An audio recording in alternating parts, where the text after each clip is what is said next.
Retrouvez le meilleur de l'information dans Amitié Info du lundi au vendredi à 7h30, 8h30, 12h, 14h, 18h et la synthèse tous les samedis à partir de 12h. L'information sur Radio Amitié, c'est avec Ernest Soa, Maïmouna Bari, Daniel Begley, Samira Diakouri, Christelle Liguet, Bénédicte Zéli et Karen Seri. Amitié Info, Karen C. Mesdames et messieurs, bonjour et bienvenue dans ce 12h sur Radio Amitié. À présent, les titres de l'actualité. Atekoubé dispose désormais d'un marché de fruits et de légumes dénommé Dominique Ouattara, d'une nouvelle gare de transport Agban et d'un complexe touristique. Les détails dans ce journal. Préservation des biens publics, une campagne de sensibilisation initiée par la Soutra a été faite dans les grandes villes qu'elle dessert. Et enfin, dans la page culture, on parlera du Musée national de costumes de Grand Bassam qui est au cœur des discussions.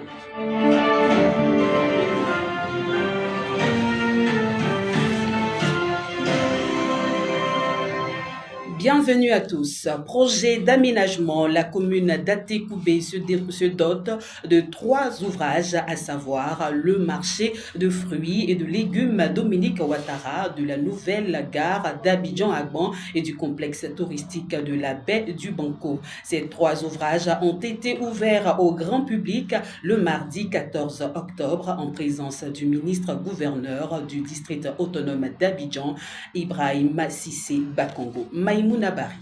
La commune d'Atekoubé était en mouvement ce mardi 14 octobre 2025 et pour cause, 3 La société de transport abidjanais, en abrégé Soutra, est souvent victime de vandalisme de ses autobus.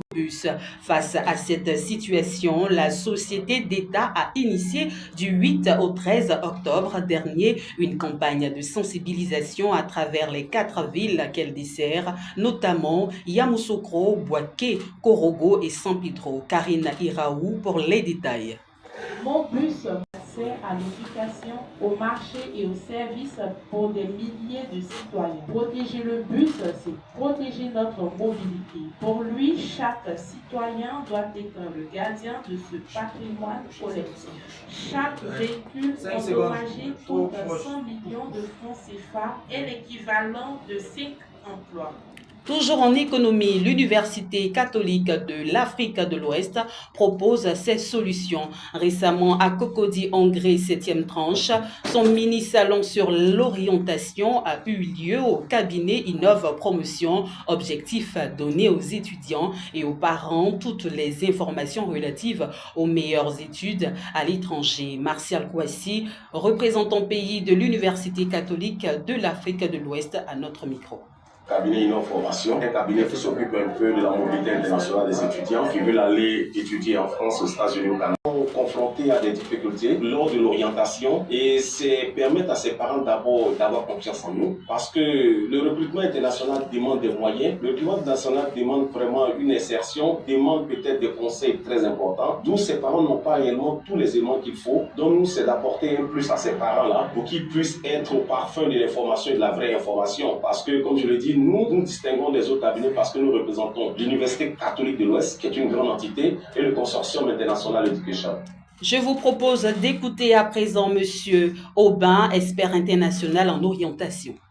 Je travaille à l'Université catholique de l'Ouest et je suis responsable des étudiants étrangers. Donc je les aide à venir étudier chez nous avec toutes les procédures qu'il faut suivre, bien entendu, parce que c'est compliqué. Mais si on fait bien les choses, ça marche très bien. Alors, qu'est-ce que je peux vous dire? C'est une très belle opportunité pour les jeunes. Il faut que les jeunes ivoiriens fassent une partie de leurs études à l'étranger, comme on le dit aux Français, qui vont aussi faire une partie de leurs études à l'étranger. Et donc, il faut qu'ils le fassent pour apprendre une culture internationale, comment fonctionnent les Américains, les Européens, et revenir au pays, servir ce magnifique pays qui est la Côte d'Ivoire. Donc tout est possible, mais ça demande de la préparation et du sérieux dans les études.